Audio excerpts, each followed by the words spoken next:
The machine gun had been firing for so long that the barrel glowed orange in the darkness. Corporal James Reed's hands were blistered from changing the smoking hot barrels every few minutes, his uniform soaked through with sweat despite the cool June night. Across the narrow bridge, German soldiers kept coming, wave after wave of them pushing through the smoke and chaos, trying to take back what the Allies had seized just hours before. Reed didn't know how many he'd killed. He'd stopped counting after the first dozen. All that mattered now was keeping that gun firing, keeping those Germans on the other side of the bridge, keeping this tiny piece of France in Allied hands until reinforcements arrived, if they ever arrived. The sound of the machine gun had become the soundtrack to their existence, that rhythmic hammering, interrupted only when Reed or one of the others had to swap out the overheated barrel or reload another belt of ammunition. Between bursts, the night filled with the sounds, German voices shouting orders in the distance, the crack of rifle fire, the whistle of incoming mortar rounds followed by the crump of explosions, the screams of wounded men, both German and the occasional cry from one of the Canadians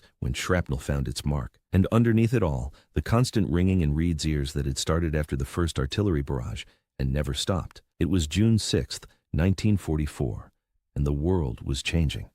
Across the beaches of Normandy, thousands of Allied soldiers were storming ashore in the largest amphibious invasion in human history. But the success of that invasion depended on hundreds of smaller actions, individual fights at crossroads and bridges and towns that most people would never hear about.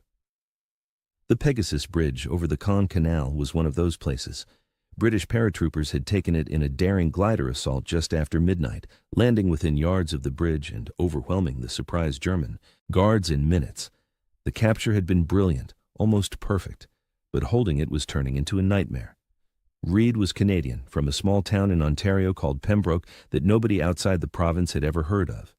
He'd worked in a lumber mill before the war, spending his days cutting timber and his evenings at the local pub with friends who talked about girls and hockey and anything except the war that was consuming Europe. When Germany invaded Poland, Reed had been 17 and too young to enlist. By the time he turned 18 in 1941, the war had spread across the globe, and Canada needed every able-bodied man it could get. Reed had walked into the recruiting office the day after his birthday and signed up without telling his mother, knowing she'd try to talk him out of it. The training had been brutal. First, the basic infantry course where they learned to shoot and march and follow orders without thinking. Then paratrooper training, which was harder than anything Reed had imagined. Jumping out of aircraft went against every survival instinct humans possessed. Your body screamed at you to stay inside the plane, to not step out into empty air thousands of feet above the ground. But you did it anyway, because that's what paratroopers did. You trusted your equipment, your training, and the men jumping with you. Reed had loved it. The fear, the adrenaline, the sense of being part of something elite and dangerous. He'd volunteered for every extra course, every additional training exercise, pushing himself to be the best soldier he could be. Now, all that training was being tested in ways he'd never anticipated. The textbooks and exercises had taught him tactics and weapons handling, but they'd never prepared him for the grinding exhaustion of continuous combat, for the way fear became a constant companion that you learned to ignore but never eliminated, for the responsibility of keeping 6 other men alive through sheer force of will and whatever decisions he made in the chaos of battle. He'd arrived at Pegasus Bridge just as dawn was breaking on D-Day, finding a chaotic scene of British paratroopers trying to organize a defense, while German forces were already beginning to probe the position. The British had taken the bridge in the first minutes of the invasion, but they'd suffered casualties and were stretched thin trying to secure multiple objectives. An exhausted lieutenant with a blood-stained bandage around his head had grabbed Reed and 6 other Canadians who'd shown up looking for their units, pointed them toward a stone farmhouse on the east side of the bridge, and told them to hold that position no matter what. The farmhouse controlled the approach to the bridge from the German side. It was a typical Norman structure, 2 stories of thick stone walls with small windows and a slate roof. A stone wall about waist high surrounded a small courtyard. The building had been abandoned by its owners when the fighting started, leaving behind furniture and supplies that the soldiers could use. Most importantly, it had clear fields of fire covering the bridge and the road leading to it. If the Germans took the farmhouse, they could bring up anti-tank guns and blow the bridge, cutting off the Allied advance. "So hold it," the lieutenant had said, his eyes red-rimmed with exhaustion. "Reinforcements are coming from the beaches. Just hold it until they get here. Shouldn't be more than a few hours." That had been 72 hours ago. The reinforcements still hadn't arrived. Reed had organized the defense as best he could with 7 men and limited supplies. They'd dragged furniture to the windows to create barricades, piled rubble to build firing positions, and set up the machine gun on the second floor where it commanded the best view of the bridge approach. They'd scavenged ammunition from dead British paratroopers and captured German positions nearby, finding a mixed collection of British, American, and German weapons and bullets. Reed had counted their supplies carefully: 2,000 rounds for the machine gun, perhaps 500 rifle rounds divided among 7 rifles, a dozen grenades, some medical supplies, enough food for maybe 2 days if they rationed carefully. Water from a well in the courtyard that miraculously still worked. The 7 men were a random collection thrown together by chance. Besides Reed, there was Corporal Sean Murphy from Nova Scotia, a fisherman's son who'd grown up on boats and had the weathered look of someone who'd spent his life fighting the ocean. Private Tommy Morrison from Manitoba, farm kid barely 19 years old, but built like an ox from years of hard agricultural work. Private Jack Holbrook from Saskatchewan, quiet guy who'd been a teacher before the war and still carried a book in his pack that he'd read during the rare quiet moments. Private André Bouchard from Quebec, French-Canadian with a quick smile and quicker temper who'd been in more fights during training than the rest of them combined. Private David Chen from British Columbia, son of Chinese immigrants who'd faced discrimination his whole life, but had enlisted anyway to prove his loyalty to a country that didn't always accept him. And Private William Parker from Alberta, rancher's kid who could shoot the wings off a fly and never wasted ammunition.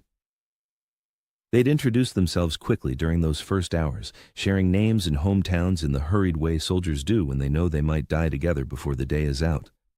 There'd been no time for long conversations or detailed life stories, just names, a handshake or nod, and then the urgent work of preparing their defense because everyone knew the Germans would be coming soon.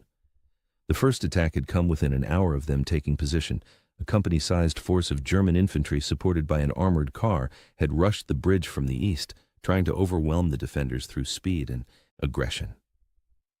Reed had been watching through a crack in the barricaded window when he saw them coming, a long column of field gray uniforms moving at quick march toward the bridge. He'd called out the warning, and the 7 Canadians had taken their positions, rifles ready, machine gun loaded and aimed. Reed had waited until the Germans were fully committed to the bridge approach before giving the order to fire.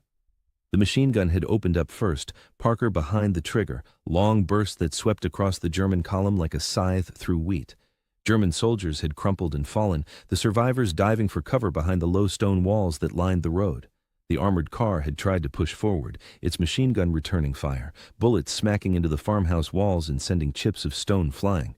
But Murphy had shot through a vision slit with his rifle, hitting someone inside the vehicle, and the armored car had veered off the road and gotten stuck in a ditch. The German infantry had tried to advance despite the fire, officers shouting orders and trying to organize their men for an assault, but they were exposed on the open ground around the bridge with no good cover, and the 7 Canadians had picked them apart systematically. Reed had fired his rifle until the barrel was hot, Chen next to him doing the same, both of them working in rhythm without needing to speak. Holbrook had thrown grenades from a ground-floor window, his years of baseball giving him accuracy that dropped the explosives exactly where German soldiers had clustered behind inadequate cover. The attack had collapsed in perhaps 20 minutes, the surviving Germans retreating back down the road carrying their wounded, leaving bodies sprawled across the pavement. Reed had counted at least 15 German dead and probably twice that many wounded. His own men were unhurt, except for Morrison, who'd caught a fragment of stone in his cheek when a German bullet hit the wall near his head. It was a small victory, but it had established a crucial fact. The farmhouse was a killing ground. The Germans couldn't take it by direct assault, not without suffering casualties they apparently weren't willing to accept. But the Germans kept trying different approaches. The second attack came that evening, a more cautious probe that used the failing light for cover. German soldiers had worked their way close to the farmhouse using the natural terrain, staying low, moving in short rushes between bits of cover. They'd gotten within grenade range before Parker had spotted them from his position on the second floor and opened fire with the machine gun. The ambush had been less successful than the first attack because the Germans were better positioned and better prepared, but it had still driven them back with more casualties. The night brought a new kind of horror. German mortars had started firing, ranging shots at first, then sustained bombardment once they'd found the distance. The Canadians had huddled in the basement, a low-ceilinged space with a dirt floor that smelled of vegetables and damp stone. The building shook with each impact, dust and debris raining down from the ceiling. The noise was overwhelming, A series of explosions so close together, they merged into one continuous roar. Reed had watched his men's faces in the dim light from a single candle, seeing the fear they were all feeling, but no one would acknowledge. Chen's hands were shaking. Bouchard was praying quietly in French. Morrison's eyes were wide and unblinking, his jaw clenched so tight Reed could see the muscles working. When the bombardment stopped, they'd rushed back to their positions, knowing that infantry would be coming under the cover of smoke and darkness. Sure enough, German soldiers were already halfway across the bridge when Reed reached the machine gun. He'd opened fire immediately, muzzle flash illuminating the darkness in strobing bursts, showing him glimpses of Germans running, falling, diving for cover. The attack had been stopped, but barely. Some Germans had gotten close enough that Holbrook had to shoot them with his pistol through a ground floor window. One German soldier had actually made it into the courtyard before Parker had killed him with a burst of machine gun fire. They dragged the body out of the courtyard after the attack and searched it, finding ammunition that didn't fit any of their weapons, but taking it anyway in case they captured German guns later. The second day had been worse than the first. The Germans had brought up more forces, surrounding the farmhouse on 3 sides, the only escape route being across the bridge into Allied-held territory, which was impossible with German troops watching every approach. Reed had studied their situation from the second-floor window, looking at the German positions he could identify through the smoke and haze. At least 2 companies of infantry, maybe 3, mortars positioned. Somewhere to the east where they could fire without direct line of sight, possibly some armor held in reserve. Against this, 7 increasingly exhausted men with dwindling ammunition. He'd gathered his men that morning and laid out the situation honestly. "We're surrounded," he'd said. "We're low on ammunition. We're on our own until someone breaks through to relieve us. Nobody's coming to rescue us today, maybe not tomorrow either. So here are our options. We can try to retreat across the bridge and hope we make it to friendly lines before we get killed. We can surrender and spend the rest of the war in a prison camp. Or we can stay here and keep fighting." Reed had looked at each man in turn. "I'm staying. This is where we were told to hold. But I won't order any of you to stay with me. If you want to try getting out, I understand. No judgment." Nobody had moved. Murphy had spat on the floor and said he hadn't come all the way from Nova Scotia to surrender to Germans in France. Morrison had said his father would disown him if he quit. Holbrook had simply shaken his head and gone back to his firing position. The others had made similar choices, some with words, some with silence, all of them deciding that they'd hold the farmhouse or die trying. Reed had felt something shift in that moment, a bond forming that went beyond following orders or military duty. They were choosing to stay together, to fight together, to die together if that's what it came to. The Germans had probed their defenses constantly throughout the second day, never mounting a full assault but never giving them a moment's rest either. Snipers took shots at any Canadian who showed himself in a window. Mortar rounds fell irregularly, random bombardments that kept them on edge. Small groups of infantry would work close and throw grenades, forcing the Canadians to respond and expend ammunition. It was a war of attrition, and the Germans clearly believed they could grind down the defenders through constant pressure and exhaustion. Reed had tried to manage their resources carefully. He'd assigned firing sectors so they weren't all shooting at the same targets and wasting bullets. He'd rationed the machine gun ammunition, allowing only short bursts unless the situation was desperate. He'd insisted everyone eat at least once a day, even though food was scarce and nobody felt hungry. He'd enforced a strict sleep schedule, 2 men awake at all times while the others rested in 2-hour shifts. The men had pushed back against the sleep requirement, saying they were too wired to rest, but Reed had insisted. "You'll sleep because I'm ordering you to sleep," he'd said. "Because if you don't sleep now, you'll collapse later when I need you fighting." The exhaustion was becoming a serious problem. None of them had slept more than a few hours total since landing in France. Their reaction times were slowing. Their judgment was getting cloudy. Simple tasks that should have taken seconds took minutes because their minds were operating through a fog of fatigue. Chen had nearly shot Morrison when Morrison moved unexpectedly during a tense moment, Chen's finger already tightening on the trigger before he recognized his own comrade. Parker had fallen asleep at the machine gun and woken only when a mortar round exploded nearby. These were the kinds of mistakes that got people killed, and Reed knew they were only going to get worse as the siege continued. The Germans had tried something new on the second night. They'd sent soldiers swimming across the canal under the bridge, trying to attack the farmhouse from a direction the Canadians weren't watching as carefully. But Bouchard, who'd been positioned to watch the water on Reed's orders, had heard the splashing and alerted the others. They'd thrown grenades into the water and fired at the shapes moving in the darkness. Several Germans had drowned, their bodies floating away downstream. The survivors had retreated back across the canal. The attempt had failed, but it showed that the Germans were getting creative, trying to find weaknesses in the defense. By the third day, ammunition was running critically low. Reed had counted and recounted their remaining supplies multiple times, hoping his math was wrong, but the numbers didn't change. Less than 300 rounds for the machine gun, maybe 30 rounds per rifle, 5 grenades, that was it. That was all that stood between them and being overrun. He'd calculated that if the Germans mounted one more major assault, they might be able to stop it with what they had left. But if there were 2 assaults, or if the Germans brought up tanks or heavy weapons, the farmhouse would fall. The men knew the situation without Reed having to explain it. They could see the dwindling ammunition stacks, could feel the weight of their magazines getting lighter. Morrison had asked the question they were all thinking. What happens when we run out, Corp?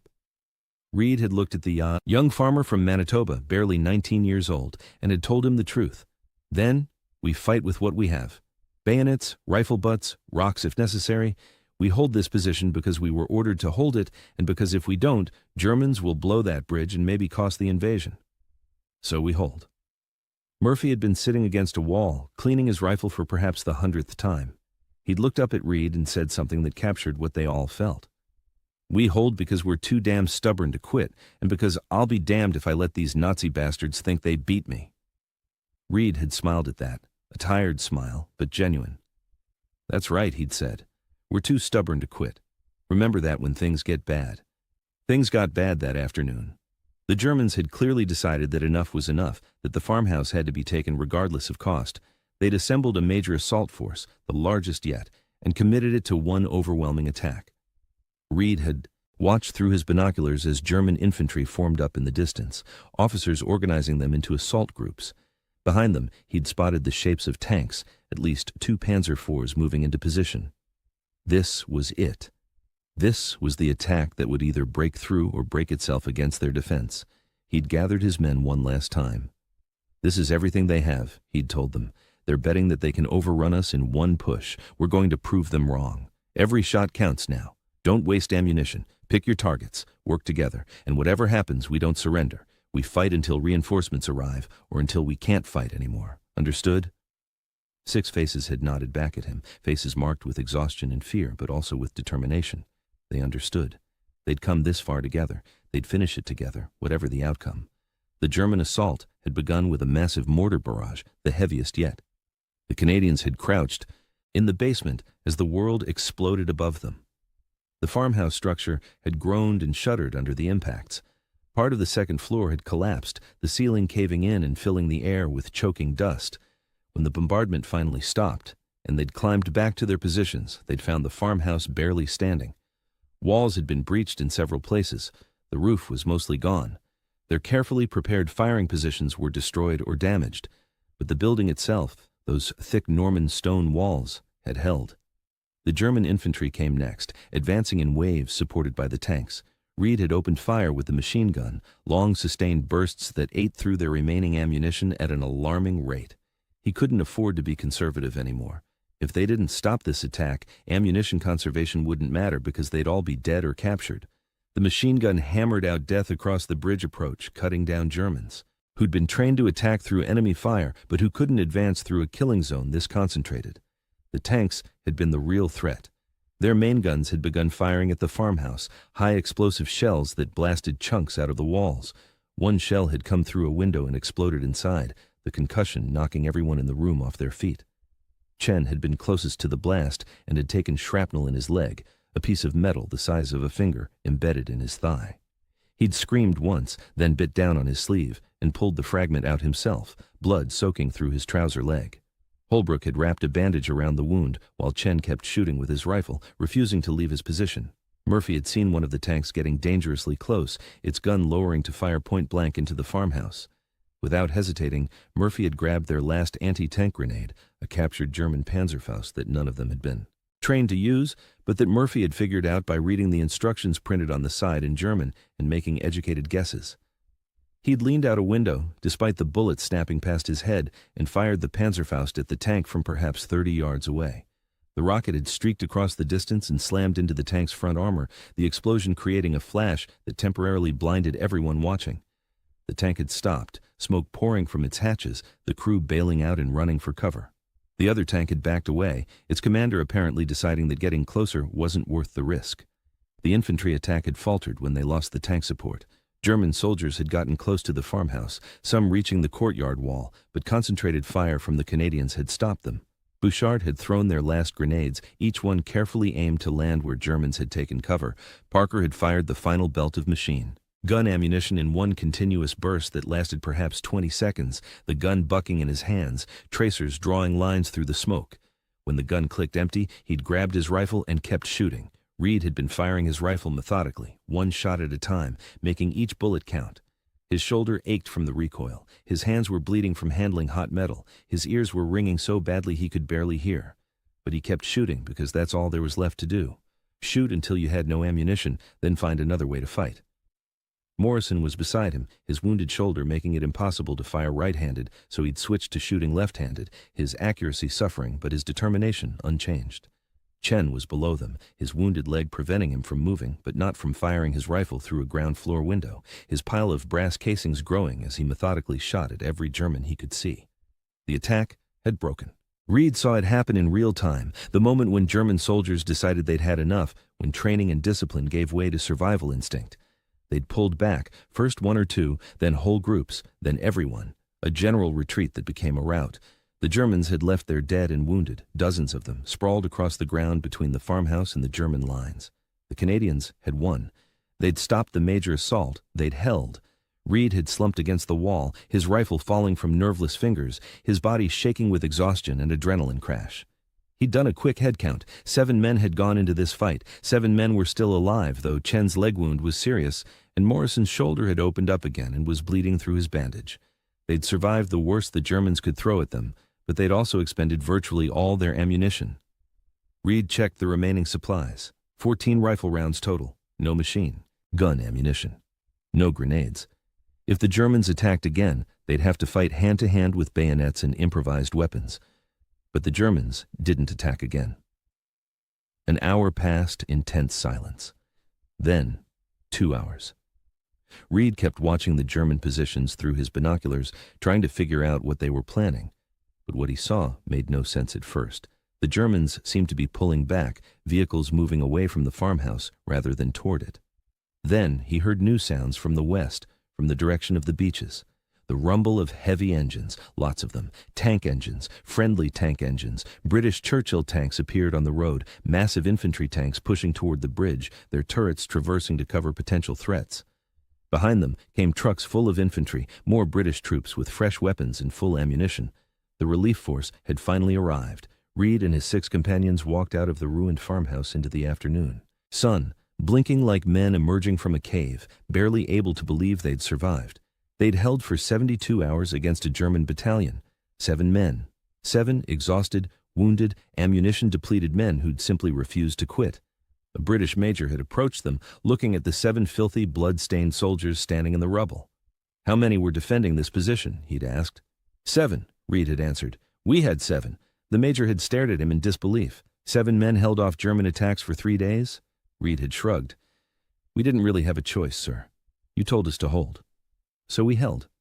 The major had walked around the farmhouse, counting the German bodies visible from the building, estimating at least 50 dead with probably many more wounded and evacuated.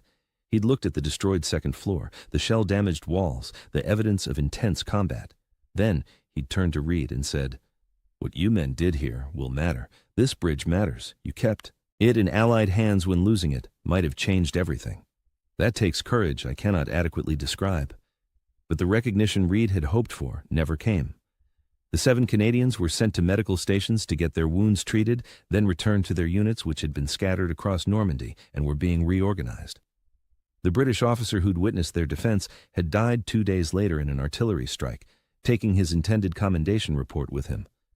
The Canadian commanders were dealing with hundreds of scattered paratroopers trying to reform units in the chaos of the expanding beachhead.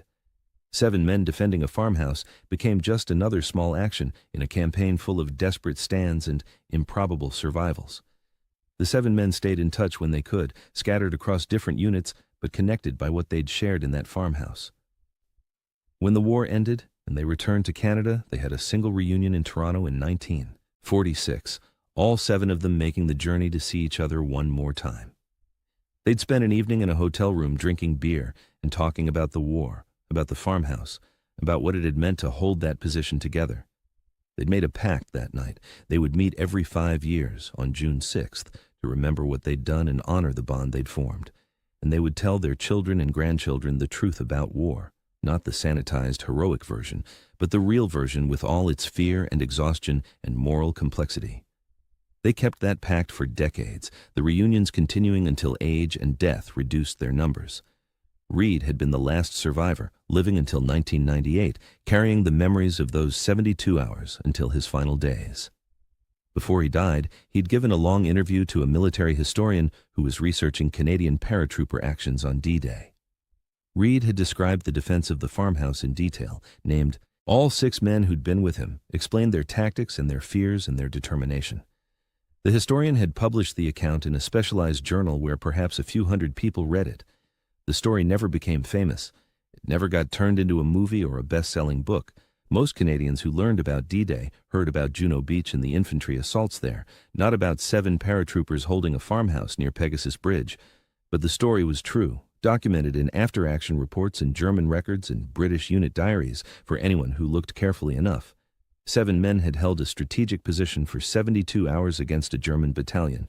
They'd done it through skill, courage, stubborn determination, and a bit of luck. They'd accomplished something that should have been impossible. And they'd done it knowing that nobody might ever know or care about what they'd achieved. They'd done it because it needed to be done, because they'd been ordered to hold, and because they'd made a commitment to each other that they wouldn't break no matter what the Germans threw at them. That's what soldiers do. They keep commitments. They hold positions. They protect each other. They refuse to quit even when quitting would be rational and reasonable.